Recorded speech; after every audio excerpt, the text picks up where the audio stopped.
This is Create the Next from ProCFO Partners, where every week we explore strategies and ideas for financial management and growth to help today's businesses put their financial picture in context. Welcome back to Create the Next.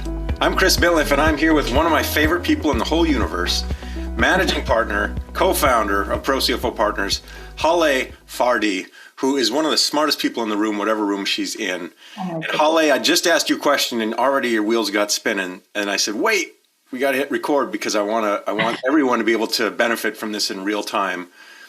What do you think is new or different or changing for how companies are planning and thinking about goals and strategy in 2022 as we're kind of in the fall here of 2021? We're getting ready for 2022, maybe as a result of the pandemic, maybe as a result of changing workforce dynamics, changing expectations for the workforce.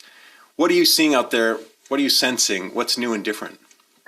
Right before you hit record, I was thinking about your question and I thought it's more internal. And what I mean by that is it's personal. It's not business. And it's a huge difference. It's a huge difference in how corporations run it. It's personal because it's about personnel, like you're talking about the great resignation, or it's personal because you're not in an office with people, so you have to really personally connect with them. And it's personal because, boy, has it been a year of reflection for everyone on what it means to work and how we work. So I'm noticing that across all of our clients and our network as we move into fall and our annual planning session.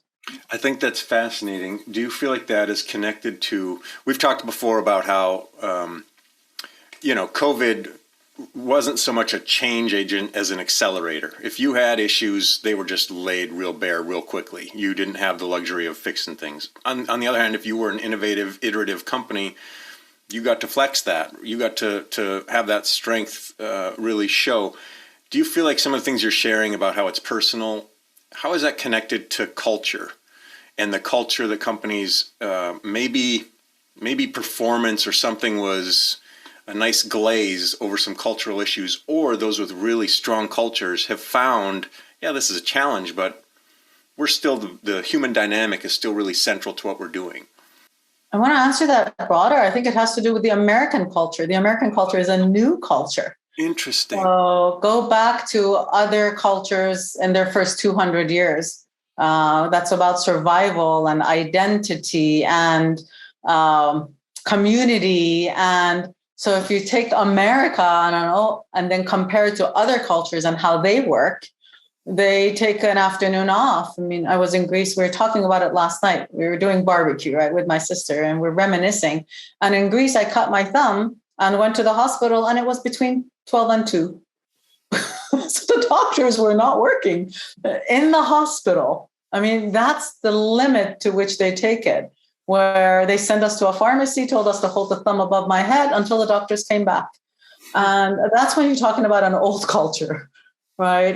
Where you're not in survival mode all the time. And if last year taught us anything, is that survival is to survive and live. And as we're all figuring out how our businesses survived, we actually relearned how to live. And I see that change in our annual planning. That's fascinating. And I feel like the Great Resignation, which is this idea that folks just aren't coming back to work, or I'm not coming back to this job. I'm going to go find something that's more fulfilling. And I think it's taken a lot of businesses and a lot of experts and a lot of economists by surprise. Do you feel like that's a reaction to kind of this? You're right. I mean, in America, I was just talking about this on Labor Day with my daughter. We aren't great at taking the weekend off, and we're not great at not doing 12, 13, 14-hour work days, just we collective Americans. And you're right, there are other cultures, other countries where it's like, look, we take 2 hours off. We don't work on Fridays. We take a vacation and we mean it. We're not online the whole time we're on vacation. And that's not just the norm. It would be out of norm to do that. It would be sort of, you'd be misfitting into things if you did that. Do you feel like is the pendulum, as you're thinking about those goals and planning and you're starting to operate around that, do we see a pendulum shift, a swing here, or a sort of paradigm shift? We absolutely do. And as you said, yes, they do take August off. Yes, they do have a year maternity and paternity, if not 2 years off in the formative years of their children's life. Yes, yes, yes, yes. And it's not COVID related. As you said, it's the accelerator. It's millennial related. It is, we could have huffed and puffed and blown the house down all we wanted about this new generation of workforce. When you're talking to them, they're now the expert and they say, it won't work that way now. It's not us saying, oh my God, we can't work with the millennials. They're actually no longer in their 20s and 30s. They've been in the workforce 5 years, 7 years, and they're telling us, it won't work that way. Fascinating. And they're leaders now. They are the managers. They're the startup founders. They're the people who are going to instill the new cultures. So getting into the sort of nuts and bolts of business planning, what do I do with that? How does that shape or shift how I should be thinking, maybe not just about 2022, but as you like to think about 3 years, even further out? This Gen Z is no less transformative than millennials, and they're going to be, a powerful presence here in the next half a decade. What do I do with this? Maybe I find it scary. Maybe I'm old school. Maybe I'm a boomer just doing my best. What do I do with some of these huge changes? If you're a boomer doing your best, do what boomers do. I mean, I wouldn't mind going back to Mad Men time and coming home and being served a cocktail at 5 o'clock, being done and being served the dinner. Believe me, I would love walking in, hanging my hat and getting a cocktail. I don't drink, but whatever that looks for you. That it is for what it is, I am that generation we are a generation that are dying off. I'm in that generation. So whether I can make it a pretty picture, but we're in the last third of our lives. And as we're doing that, we can adapt or become extinct. And if we want to work into our 70s and 80s like my father did, we better adapt. And we have so much to contribute. There is wisdom in it. My 23-year-old is on her way to London right now for grad school. And she said, Mom, I notice you're getting slower. I said, yes, because I'm wiser. That's powerful, Haleh. That's actually powerful. It is. I was getting slower around technology. I said, yeah, but I am also. I didn't even say but. I said, yes, I'm wiser. So I don't think we should lose that wisdom. But in order for this workforce and this generation to work with us, it cannot be the old way. And I want to take it for the purpose of our conversation today, and it can't be about 2022. It has to be about 2024. So we've already had these conversations, Chris, where we say, okay, what is your 5-year goal? What is your vision for the company? What is the infinite game? All the things that we hear in the marketplace, build a good to last, built to last, good to great. Yes, all of those things are true. But when it comes to annual planning, the company that we're running in 2024, 2025, our models show those numbers. Our models are tracking us to that. And our activities are activities that make sure that when we're in 2024 and 2025, we are on track for that. We're not just zooming in. In 2024, we want to be here. We have 24 months, 36 months. And is each activity getting us to that month 24 and 25? So we need to have some measurable targets around that to manage it, some KPIs. So that's the accountant and the CFO side of it. The other CFO side of it is when I say go internal, and it is about the people, especially in light of last year and what's happening in the workforce, it's take a look at the movies. It's changed. DEI is real. And that's the only way that you're actually going to succeed, by not eliminating 2/3 of the population that are the best, that actually embracing those differences, that actually bringing in those cultural insights, that actually learning from their history of how did they make a bazaar work with 6 brothers selling the same emeralds and all of them flourishing. Let's bring some of that knowledge into our workplace. How are they surviving on the African continent in the middle of war? How are they taking care of others in their community? And when we do that internally in our companies, I believe that the work becomes pleasurable, it becomes personal, it's fulfilling, and we all make money because I'm a CFO, because we all make money. That is, I mean, it brings us back to this idea of culture, and it brings us back to this idea of personal. And I think you're absolutely right. When we have more diverse minds in the room, helping us to see issues and problems from different perspectives, it only helps. And it's interesting where there is resistance to that. It's almost always a surface resistance instead of a good business decision. And I feel like as you're sharing some of this, if I sort of start to, I don't know, find the theme. Well, what's made you sort of, what's been the instigator for this? Look, we got to start thinking 24, 25. Is it because the trajectory is getting longer, like we need more runway now to get off the ground? Or is it because the issues or problems present today are going to most manifest themselves 24, 36 months from now, and we're trying to, or the opportunities, and we're trying to take advantage? What's driving some of that new, or at least new to me, thought for you? So it's not new, and we're not fortune tellers, right, of what happens. Numbers do tell a story, and we can tell our short-term future, but I don't know what's going to happen in 2025. There are a couple of things I joke and say, when what is it called, that Starbucks drink, the chai latte, the pumpkin chai latte. The minute I hear that in the news, I know it's annual planning time. Oh, right? Great. So that's my trigger. That's my trigger for year-end planning. And even that language needs to change. Year-end planning.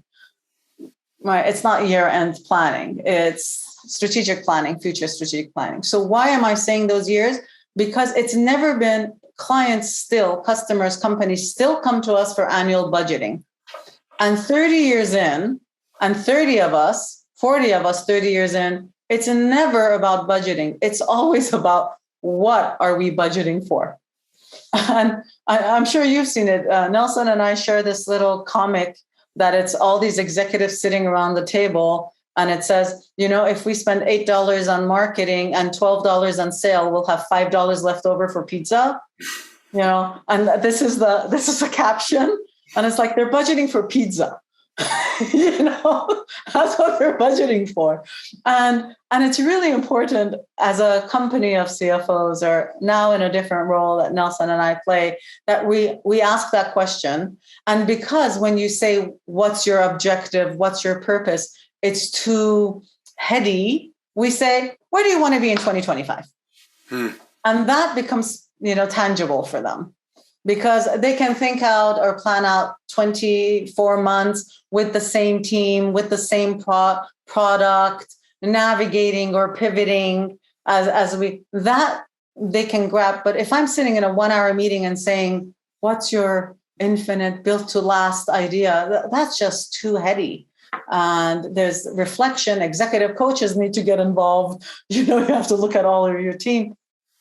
It just makes it manageable. What I hear sort of as I said then before, kind of this overarching theme is, tell me if you agree with this, not just think bigger, but sort of be bigger, act bigger. Whether that's about your goals, why are you here? What is important to you? Is it pizza or is it something else? Your people, your teams, who you're bringing into the room and why. Your culture, the way that you're treating people, the way that people are showing up and your expectations of them. These are all bigger than, let's look at the charts and graphs for the revenue that we have planned for 2022. And I think you're right. The companies that figure that out are going to be the high performers and the most in demand, the most accessible for hiring, the most, probably profitable in the future than those that continue to think, as we go back to this Mad Men era, okay, let's do our year-end planning and get our checks and balances in order for the next year, and we'll just keep thinking like that might have worked in the 80s. It's not the thing to do now. Do you agree with that? That sort of big... Absolutely.